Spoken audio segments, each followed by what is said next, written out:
son metiches. Eso es falta de confianza.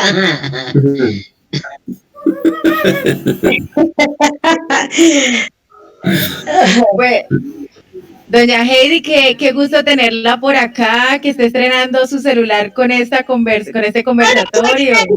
Ella es la que me metió allá todos los datos. Yo me llamo Aiden Mora Naranjo. Muy bien, doña Aide. Sí. Aide Mora. Aiden Mora. Aide, mucho gusto, doña Aide. Yo me llamo Henry Olarte Álvarez. Ah, qué gusto. Mateo Ariza Gómez Galeano. Ah, es Matarife. Ay, ay, ay.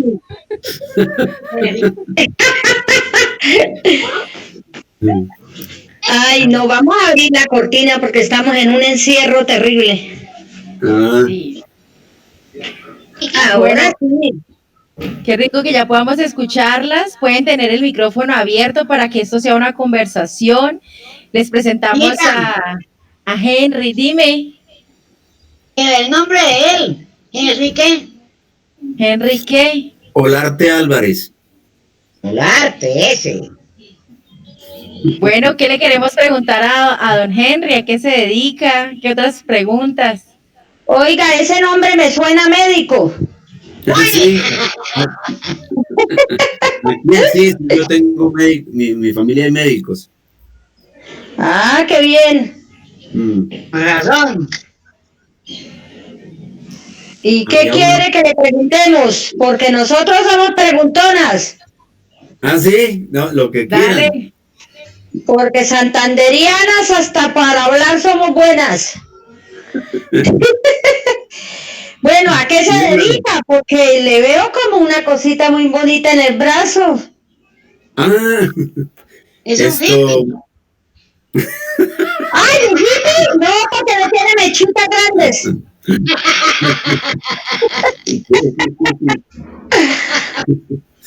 Ay. Yo soy artista plástico.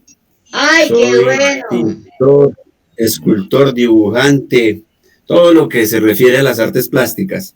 Ay, qué bonito. Chévere, muy bonito. ¿Qué más quiere que le cuente?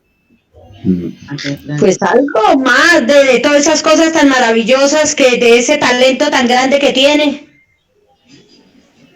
Pues, ¿qué te iba a decir? Yo soy como... Yo creo que todos somos artistas desde pequeñitos. Todo el mundo. Lo que pasa es que unos perseveramos más en eso y otros dejan eso por el camino. Pero creo que todos somos, y yo también me incluyo en esos que desde pequeñitos yo desde pequeñito soy artista, tenía las aptitudes y las actitudes, y pues nunca las abandoné, siempre las seguí llevando a través de la vida conmigo, nunca las dejé, hasta hacerme profesional en eso y ya asumirlo como una condición de vida, como una bella profesión, que creo que es la que tengo. Y más cuando de pronto unos padres que lo animaban para salir adelante, porque nuestros nietos a veces no los motivamos y se quedan ahí estancados. ¿Sabe que no mucho? ¿No? No mucho que me animaban, pero sí es de lo que yo te digo. Yo creo que el que quiere algo es capaz, así no lo animen y así lo desanimen más bien, pero es capaz de lograrlo y de hacerlo y es capaz de ser lo que quiere ser en la vida. Pero porque a mí mi mamá adoptiva me decía, usted sirve para que suba una montaña y arríe una mula porque no quiere salir adelante con nada. Entonces, eso se queda arriando uno mulas, pero mire, usted tuvo que haber tenido una buena motivación para salir adelante. Sí. Mira, te voy a contar algo. Cuando yo le dije por primera vez a mi madre que yo quería ser artista, mi madre, que yo la amo tanto, y pues ella, en medio de su sabiduría, porque es una sabia de todas formas, me dijo, ¿y de qué va a vivir? Sí. Y yo le contesté a mi mamá, no es de qué, es por qué voy a vivir. A mí no me preocupa el de qué, me preocupa por qué. ¿Cuáles son las razones por las que yo voy a vivir? Entonces, pues yo creo que la tenía clara desde chiquito, de que yo tenía que hacer eso, era mi propósito. Pero esas eran preocupaciones que la mamá de la edad de mi madre, pues, tienen, y me parece normal por lo que tú decías. A una mamá que le dijeron las cosas en la vida son muy prácticas y todo, pues no tiene la culpa de decirle a uno que de qué va a vivir y preocuparse por eso, ¿no? También cuando estudiaba, un día recuerdo cuando me dijo, pero estas cosas no quieren decir que yo tengo un mal recuerdo de mi madre. Lo que les digo, espero que entiendan que ella decía esas cosas por su entender y yo la comprendo. Y eso no quiere decir que sea una mala mamá ni mucho menos. Al contrario, mi madre es una gran madre y muy admirable y una gran persona. Un día estaba yo estudiando para un examen que era de filosofía del arte o algo así. Y era tarde de madrugada. Y mi madre me llevó agua de panelita con almohabanita y todo.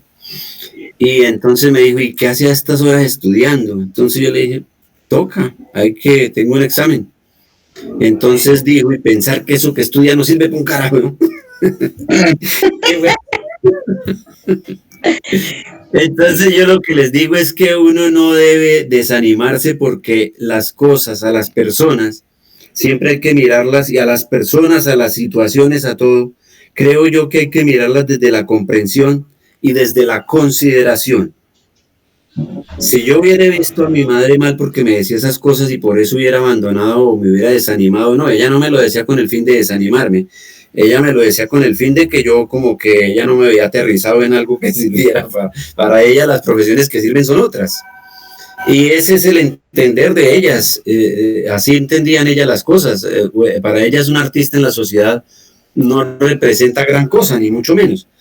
Uno entiende que sí representa algo importante un artista en la sociedad, pero ellas no lo entienden así. Y entonces si uno la mira desde la comprensión, pues mi madre pues hasta razón tiene, porque, y tiene razón, en una sociedad como la nuestra, uno como artista muchas veces se siente como sobrando. Sí, eso sí es cierto. No pues crea, nosotros como mamás debemos ayudarnos ¿sabe qué es lo que quiere uno de mamá? Que hagan lo que uno quiere, que sean médicos, que sean no sé qué, porque yo tengo un hijo que es pintor, pero yo le decía, eso, ¿y de qué va a vivir mi hijo? Entonces ahora él se volvió, diseñador de calzado. Pero a veces tiene uno la culpa de verdad, no déjalo, no animarlos a que sigan esos artes tan hermosos. Sí, y además nuestra sociedad tiene esas particulares. Por ejemplo, todavía se hacen la pregunta de si, a mí me han hecho preguntas, inclusive periodistas, de que me han dicho que si se puede vivir del arte. Y yo les he dicho que yo no sé si se puede vivir, que ya a esta edad y ya llevo más o menos como unos 30 años en esto y no sé todavía si se podrá vivir. Pero lo que sí sé es aquello que dicen que lo que sí no se puede vivir es sin el arte. Porque todo lo que nos rodea y vemos tiene arte, aunque tú no lo creas. Los zapatos que tenemos puesto, los diseñó alguien y eso es arte. Ahí hay arte implícito. Las gafas que tenemos puestas las diseñó alguien y eso es arte. La camisa, la ropa que te llevamos puesta, alguien hizo ese diseño. Te aseguro que eso no surgió así al azar ni nada. Alguien diseñó esa camisa y ahí hay arte implícito, hay creatividad implícita. El hombre se inventó esta camisa. Esta camisa no la inventó una vaca, la inventó un ser humano, un hombre. Un ser humano. Sí, entonces esto es arte. Alguien se le dio, es que por ponerle esto aquí por dentro. Hay otras camisas que no tienen eso por dentro. Bueno, eso creo que el arte está implícito. No podemos vivir sin el arte. Y si todo el mundo entendiéramos eso, pues entenderíamos que los artistas son importantes dentro de una sociedad. y Pues entenderíamos sí, que porque esa Dios frase, le dio, sí, Dios nos mandó con un talento a cada cual, pero a veces no lo descubriñamos, ¿no es cierto? Entonces exacto, es lo que queremos, tú cuando pequeña eras un artista, yo te lo aseguro. Eras un artista y tenías todo el claro, no potencial. es que a mí me gustaba brincar y bailar y me decían que parecía una loca y ahora Exacto, después de vieja, después de señora ya adulta, bailo cumbia, bailo todo y ya me gusta todo eso. Y eso que yo soy una paciente de cáncer. Y hace poquito me dio un coma diabético, pero eso no me, Dios sí me ha dado 2 veces la oportunidad de estar en la tierra, es para que lo que no hice anteriormente lo haga ahora. qué bueno, Porque, qué bien. sí, porque por lo menos yo, a mí me gustó cuidar niños y me gustó cocinar. Entonces yo Eso digo, también es arte. ese es Cocinar el también arte es más arte. hermoso, pero me decían a mí que la sirviente de la casa y que no estaba haciendo nada, porque esos son, como son empleos sin sueldo, pero está Es uno que supliendo al otro, ¿no es cierto? desde hace, Sí, sí, sí, desde hace mucho tiempo se ha dado en subestimar las labores y los oficios de las personas. Y resulta que las labores y los oficios de cada persona son muy importantes.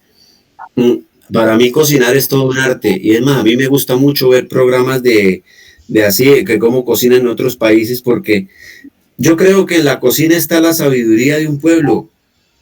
Está, es toda una tradición, es todo un andamiaje cultural, una cocina.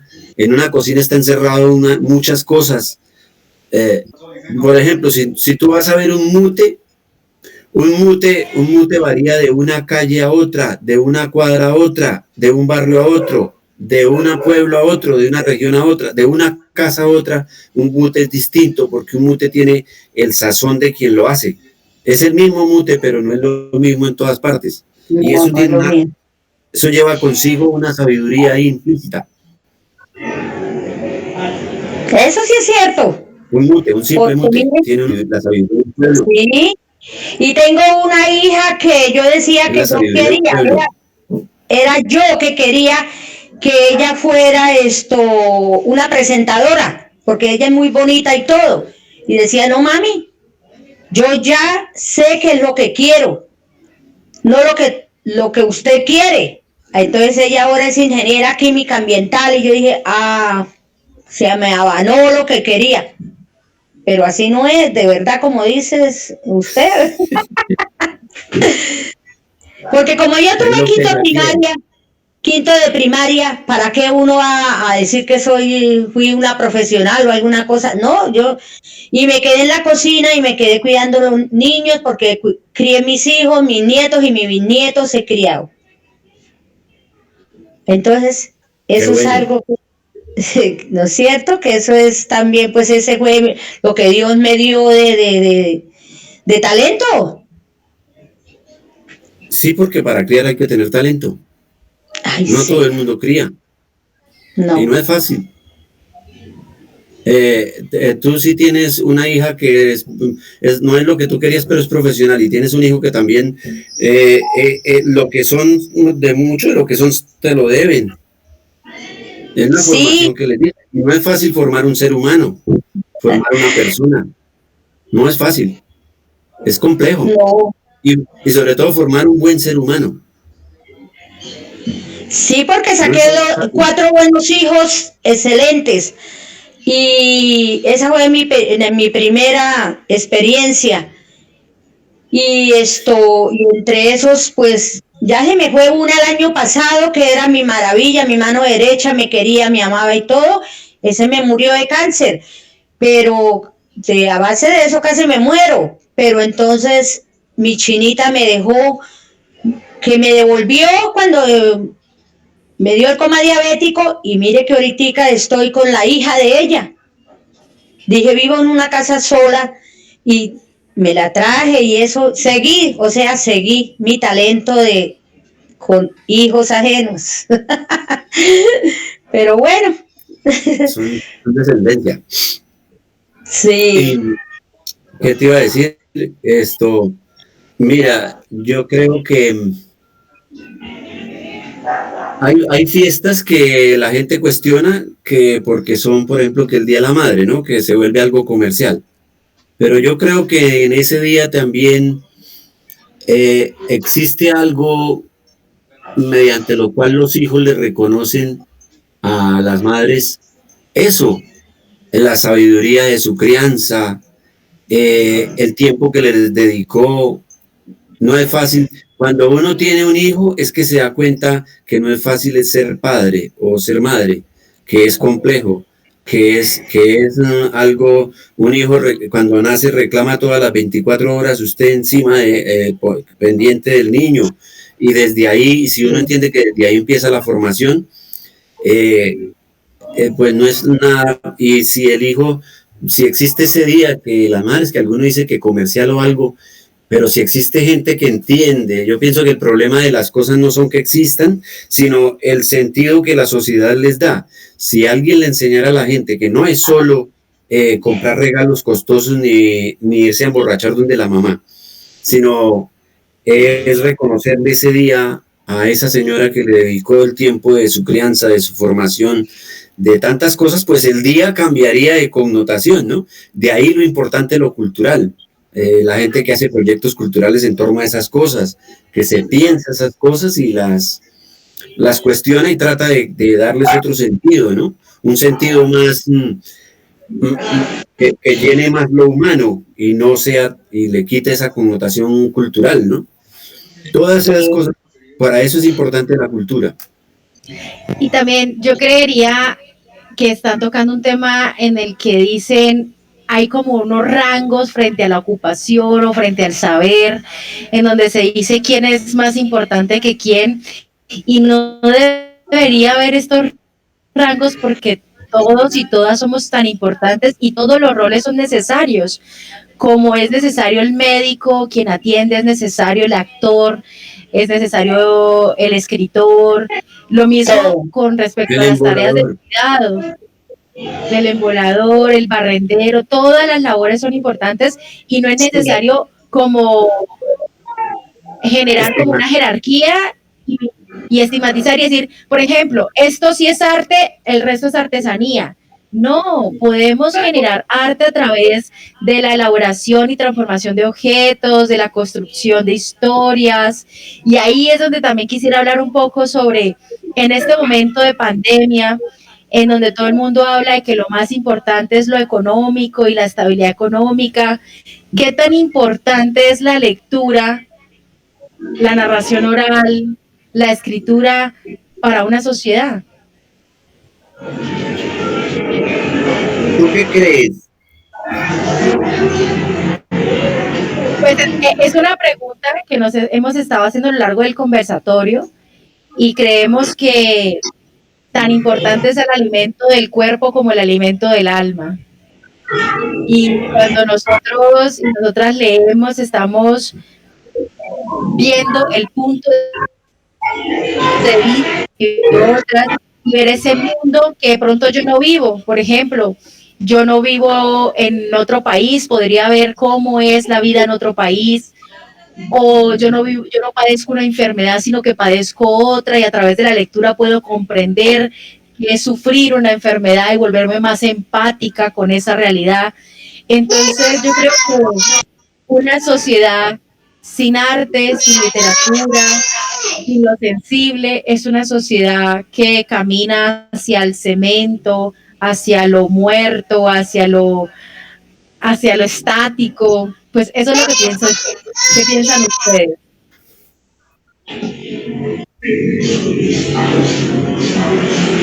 ¿Tú qué piensas?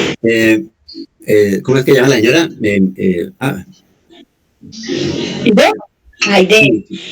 Pero venga, yo de lectura no me ha gustado nunca en la vida. Heidi. Y tengo una hija que la pasa con los libros y yo le digo, ¿está desgastando los ojos? Dice, no, madre, estoy adquiriendo sabiduría.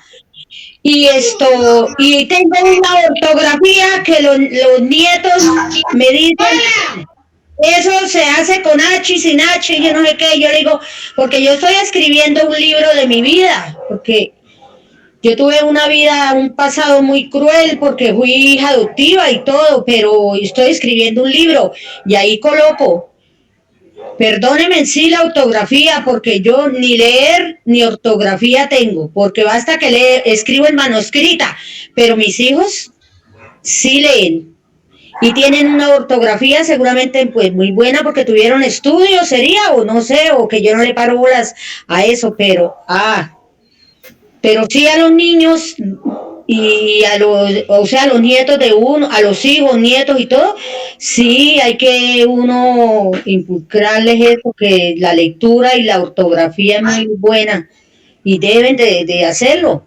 Pero ya nosotros, ahí sí como dijo él, ahí se la dejo. Mira, yo creo esto, te voy a confesar algo. Yo durante mi tiempo de estudio fui muy perezoso para aprender ortografía porque yo entendía que como que no me sabían enseñar eso. Pero a través de la lectura, yo siempre he sido un buen lector y a través de la lectura en la vida, la ortografía me entró por los ojos. Y yo no sé por qué lleva, o sea, muchas veces no sé por qué, exactamente por qué lleva la tilde, por qué debe llevar la tilde una palabra, pero si yo la veo sin tilde, siento que está mal escrita. Digo, no, eso tiene una tilde, ¿sí? Entonces, yo sé cuáles palabras llevan tilde porque me entró. Posteriormente, pues me fui puliendo en este sentido de saber por qué es que lleva la tilde, ¿no? Porque es palabra esdrújula, bueno, pero en el tiempo de estudio yo no aprendí eso. Esdrújulas, por esdrújulas, todavía me preguntas un poco, pero si yo veo ortografía sin tilde en la I, yo digo, no, eso no es así, porque a través de la lectura me fue entrando la ortografía. Llegué a tener buena ortografía. Yo nunca escribo mal, yo escribo bien, con buena ortografía, no porque hubiera sido bueno en clases de ortografía, sino por haber leído mucho. Y entonces yo pienso que la lectura sí es muy importante, Heidi, y sobre todo que uno a la... Si no tienen el hábito, pero ellas sí tienen el hábito de esto, y uno puede leer con los oídos. Sí. O sea, la lectura del oído es la más formidable. El que aprende a leer con los oídos es porque aprende a escuchar. Y una persona cuando aprende a escuchar ha logrado lo máximo que puede lograr un ser humano en la vida. Todo sabio escucha, todo sabio oye. Cuando uno aprende a oír y a tener en cuenta lo que está diciendo el otro, este día avanzó, pero enormemente como ser humano, como persona, como todo, porque es lo que yo te dije desde un principio. La lectura aprende a mirar las cosas desde la consideración y desde la otra edad, desde el otro.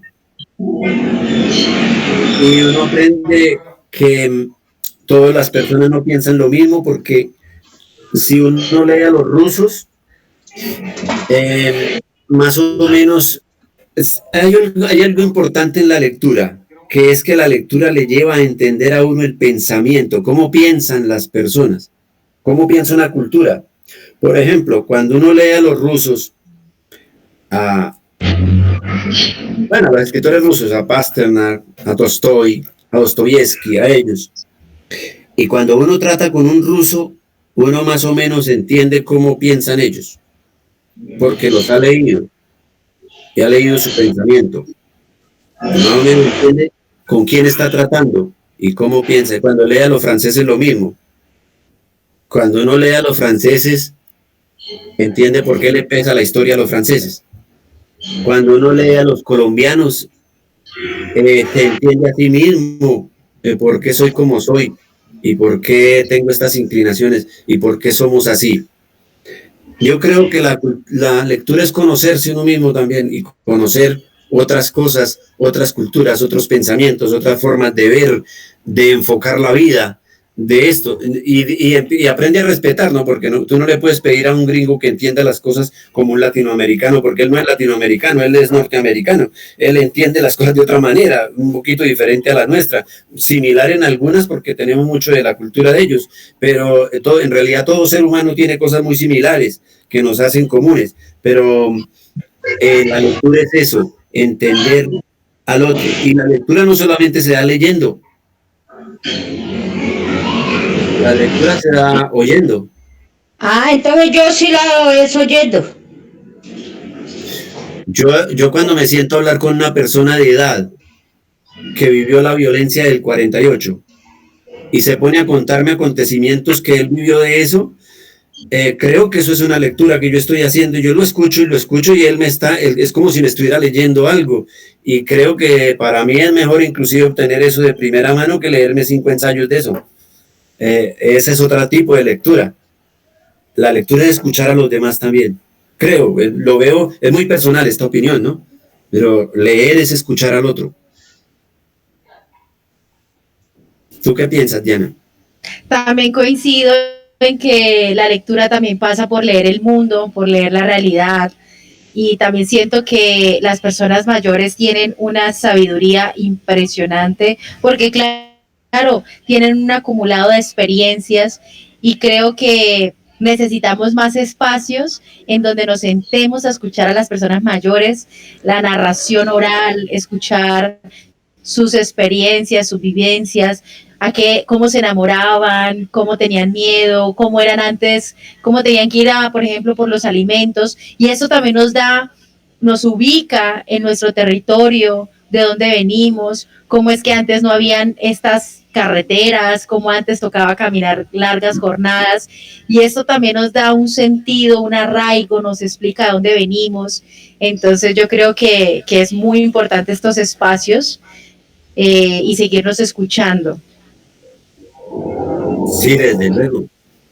Yo lo que decías ahorita de las profesiones, yo nunca he tenido, o sea, o mejor, he tenido la buena costumbre de que digamos, este asunto que se le vuelve como presuntuoso a la gente, de que, bueno, yo tengo tantos libros en la cabeza, con el mecánico que trabaja después de la 15, Lucia, pero a mí ese mecánico antes es muy interesante. Yo no tengo ningún problema en sentarme con él, tomar cerveza y escucharlo. Y escuchar qué dice, y además preguntarle, ¿no? Cosas de su profesión, de cómo la desempeña, porque creo que es un personaje del tiempo y el transcurso de calle y ciudad que yo vivo. Y es importante saber cómo son cuando yo vuelvo a pasar por ahí, por donde están los mecánicos, ya tengo una noción de quiénes son y por dónde estoy pasando, mejor que la que tenía antes cuando los veía y no sabía quiénes eran, cómo piensan ellos. Hace un tiempo yo tuve la oportunidad de ir, yo antes pasaba en carro, Diana y Heidi, pasaba en carro por la autopista y yo miraba esas montañas que hay arriba de la autopista, que atraviesa Tramanga, Girón y Piedecuesta. Y yo miraba esas montañas, yo las veía como en abstracto porque yo no sabía quién vivía allá, qué hacían allá. Pero un día me di a la tarea de que hicimos un proyecto cultural y fuimos allá. Y claro, yo me hice todo lo posible por estar incluido en ese proyecto. ¿Por qué?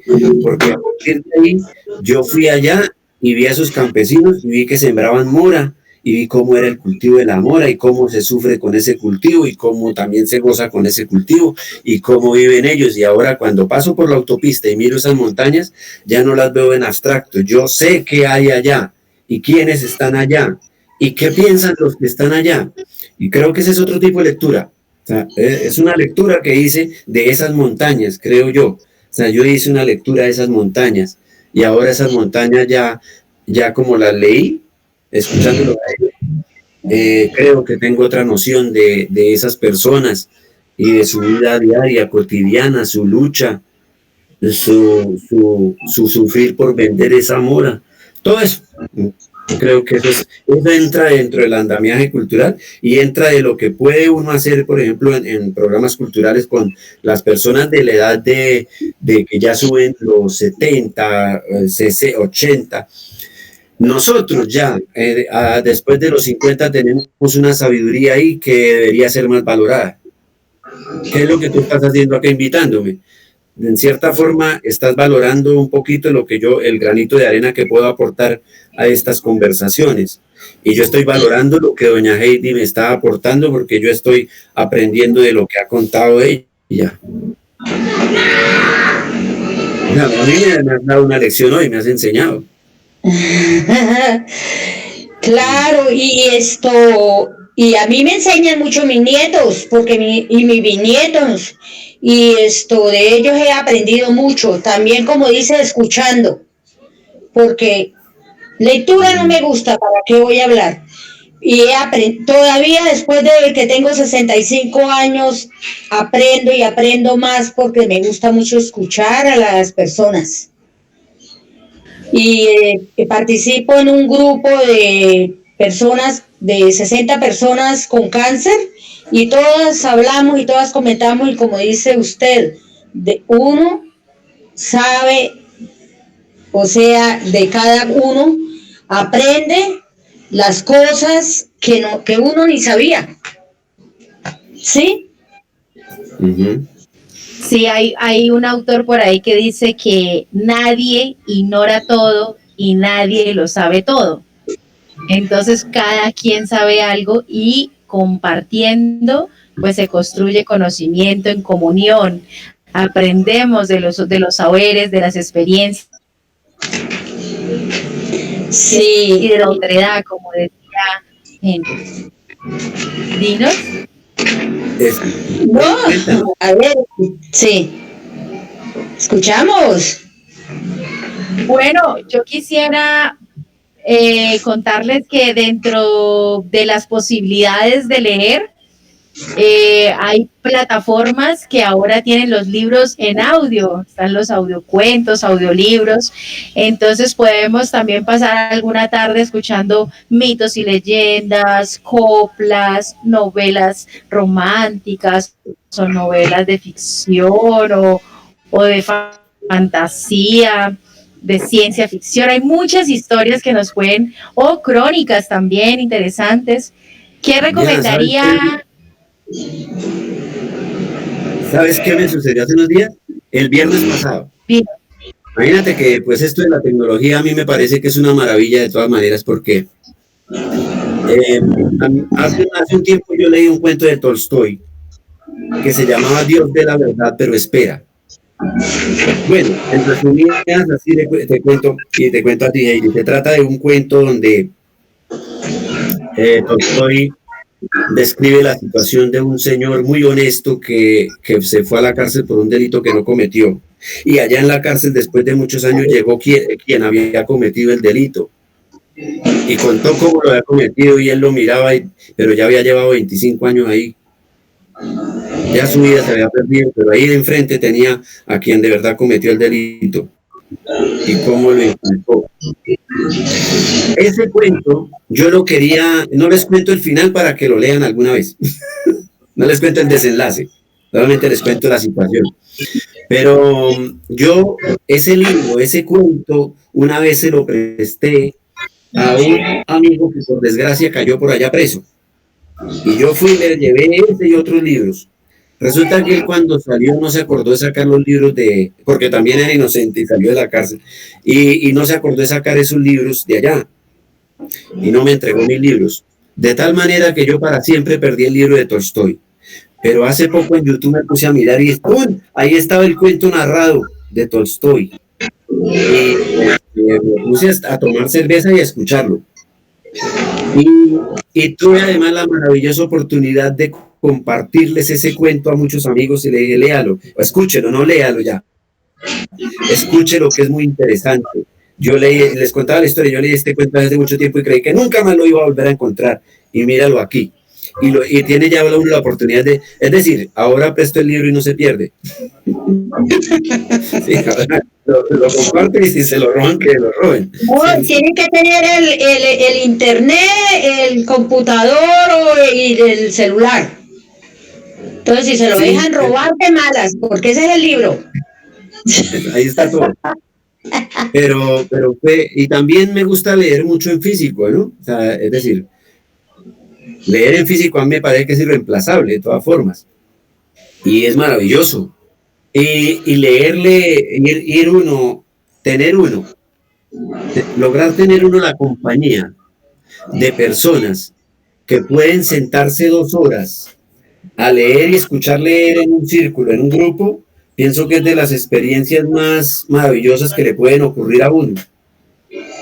Y que se intercambien libros entre todos y que se hagan grupos de lectura así, me parece que es una cosa, que el que diga que no quiere leer, pues no lee, entonces pásele que lea otro, pero como tú dices, Heidi, hay gente que escucha, no lee, pero él escucha mucho y no se pierde el hilo de Sí, yo tengo una viñeta que cuando voy a la casa de donde ellos me lee cuentos porque es lo único que lee ella y me toca la cabeza y voy cerrando los ojos y cerrando los ojos, pero mi oído sí no se cierra porque yo la escucho y dice, ay no abuela, ya se durmió, pues se fregó, ahora ya no le sigo leyendo más, sigo leyendo para mí, entonces le hago con la cabeza que sí, pero yo la escucho, sí. Sí. Ay, yo les quería compartir mi libro. Se llama Secretos que debía contar para poder estar en paz conmigo misma y con Dios. El principio, ¿no? Secretos que debía contar. Acá no es el título. Secretos que este es el título de un libro y lo estoy escribiendo en un, mire, ya llevo como más de 30 hojas. ¡Qué bueno! Sí.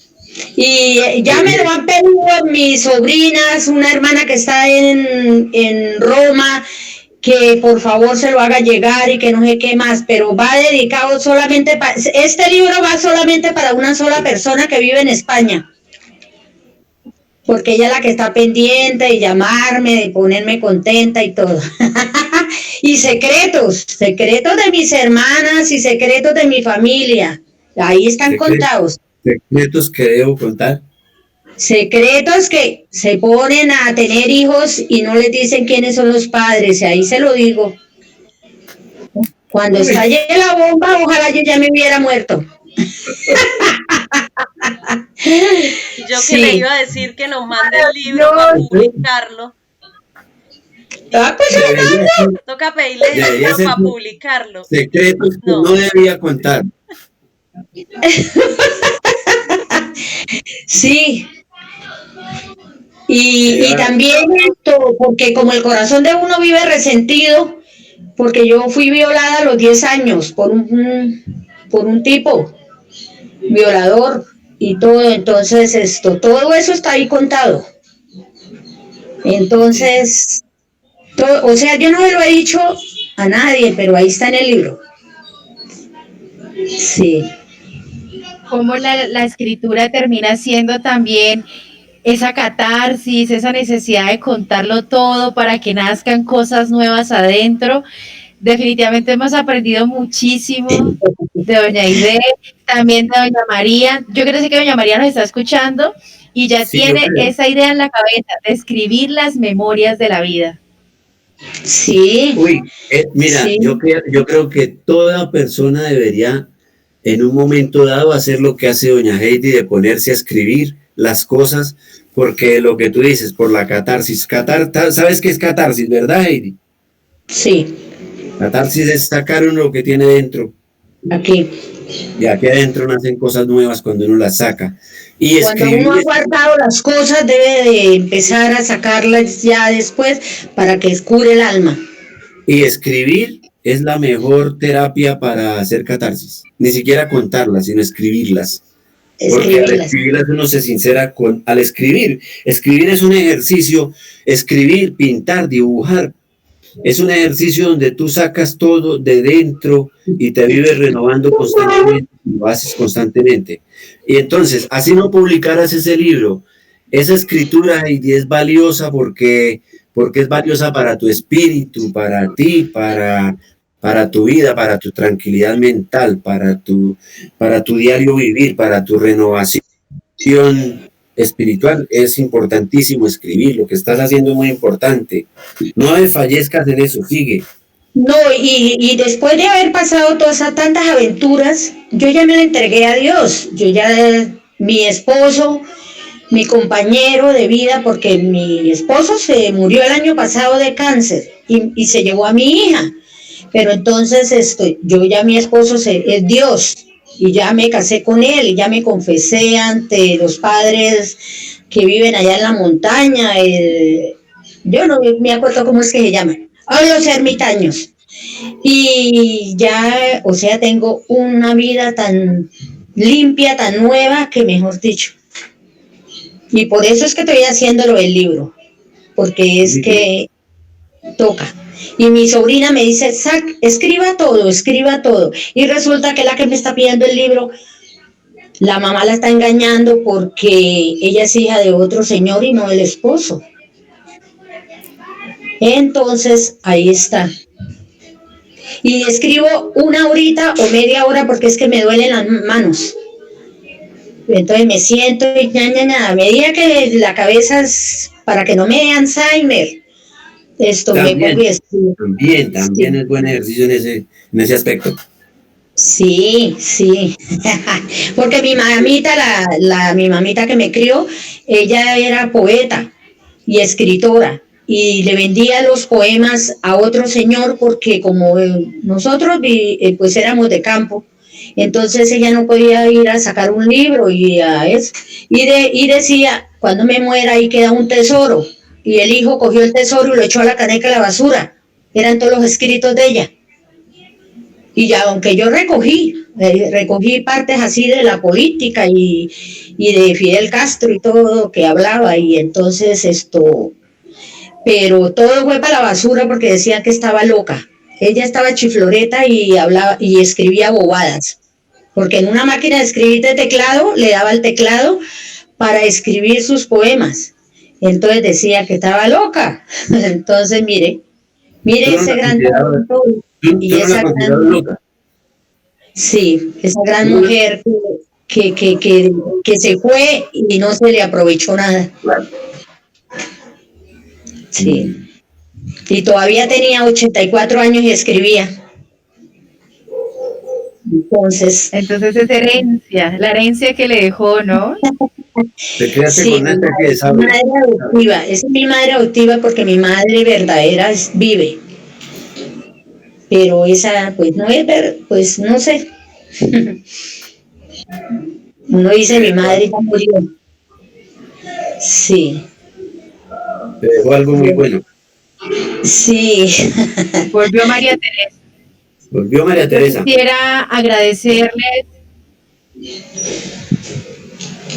por este espacio, por permitirnos contar la vida, que es algo que...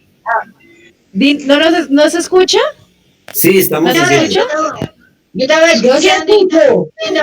Estaba viendo a la señora contar la historia. Terrible. Ay, gracias. Bacano. Sí. Y estábamos también... No, y lástima que no me podía haber conectado en los días pasados porque no es que estaba en citas médicas y todo, y hasta hoy logré conectarme. Yo que nos dicen hasta Dios, ya no nos volvemos a ver con ninguno. No, de pronto vuelven y se conectan con nosotros. Pero el año entrante es en 2 semanas, entonces no se preocupen. Y también le haremos llegar a la Secretaría de Desarrollo Social de Bucaramanga y al Instituto Municipal de Cultura que siga teniendo estos espacios abiertos para las personas mayores, que sigamos conversando, hablando de la palabra, de esta experiencia de la escritura que es tan importante. Y bueno, quisiera leerles una coplita antes de cerrar. Adelante. A ver, dice, mi mujer es de San Gil y yo vengo de Girón. Alistamos el perro y aquí estamos, santanderianos de corazón. Si se pone arrecha la joda, si se pone arrecha la joda, no la sabemos arreglar. Santanderiano que se respeta cuando se da un tiestazo, ¿no? Escucho entrecortado. Entonces la vuelvo Sí. Y están buenas las coplas. pone arrecha la joda, nos la sabemos arreglar. Santanderiano que se cuando se da un tiestazo se sabe parar. Eso. Ahí está, ahí está. Madre mía, que otra. ¡Ay, Chuchi! Pero mucho para ella. ¡Coño, para el profesor! A ver, hágale, profe. Dale, profe. Dale, profe, a ver. No, sabía una que una vez me contó un señor que era como loquito que le dije yo una copla y dijo, pero no era alegre, sino como melancólica. Dijo, a un pozo me fui y arrojé una piedra a lo más profundo. Si ya se me fue mi amor, que se vaya todo en este mundo. ¡Moño para él!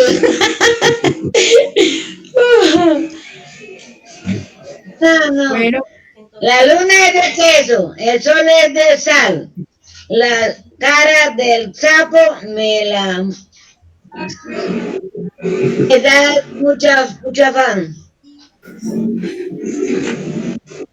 Yo. muy bien. ¡Viva! ¡Eso! Bueno, les recordamos que este es un espacio citado por la Secretaría de Desarrollo y el Instituto Municipal de Cultura y Bucaramanga. Esperamos contar nuevamente con espacios como estos y las invitaremos nuevamente cuando haya algún encuentro, algún foro, conversatorio. Y también agradecemos a Henry por habernos compartido su experiencia, por haber compartido la vida, que está muy sagrada. Gracias, Henry. A ustedes muchas gracias por haber compartido conmigo, por haberme invitado. Espero volverlas a ver. Gracias y un abrazo muy grande. Muy amable. Muy bien. Señorita Diana, ¿el profesor era el que estaba enfermito o era el otro? Él era el que estaba enfermito, por eso no podía venir. El otro, Ricardo. No, él siempre ha estado. Él está más enterote que nadie. Ay, qué pesado. Más bien ocupado. Ay, eso no lo Les mandaré, sabe. Ay, salúdame. les mandaré saludos